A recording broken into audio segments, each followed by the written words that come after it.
അടൂരിൽ 16 വയസ്സുകാരിയെ പീഡിപ്പിച്ച പിതാവിനെതിരെ കേസ്. വിദേശത്തായിരിക്കെയാണ് കുട്ടിക്കെതിരെ പിതാവിന്റെ ആദ്യ ഉപദ്രവമുണ്ടാകുന്നതെന്ന് പെൺകുട്ടി.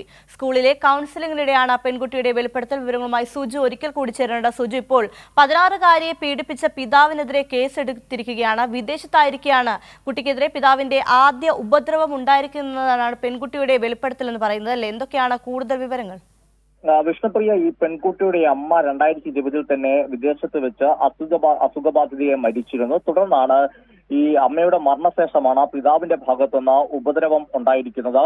16 വയസ്സുകാരിയെ ആണ് ഈ പിതാവ് തന്നെ, സ്വന്തം പിതാവ് തന്നെ പീഡിപ്പിച്ചിരിക്കുന്നത്. സ്കൂളിലെ കൗൺസിലിംഗിനിടെയാണ് ഈ സംഭവത്തിലും വിദ്യാർത്ഥിനി തുടർന്ന് കാര്യങ്ങൾ പറയുന്നത്. അതോടുകൂടി തന്നെയാണ് ഈ പോലീസ് ഈ കേസെടുത്ത് അന്വേഷണം നടത്തുന്നതും ഈ നാട്ടിലെത്തിയ ശേഷവും ഉപദ്രവം തുടർന്നുമാണ് പെൺകുട്ടി കൗൺസിലിംഗിനിടെ മൊഴി നൽകിയിരിക്കുന്നത്. കൊട്ടാരക്കര പോലീസ് രജിസ്റ്റർ ചെയ്ത കേസ് പിന്നീട് അടൂരിലേക്ക് കൈമാറുകയായിരുന്നു. എന്തായാലും പിതാവിന്റെ പോലീസ് കേസെടുത്തിട്ടുണ്ട്. പോക്സോ വകുപ്പ് പ്രകാരം കൂടിയാണ് കേസ്. അതിനാൽ തന്നെ പിതാവിനെ ഉടൻ പിടികൂടുമെന്നാണ് പോലീസ് അറിയിച്ചിരിക്കുന്നത്.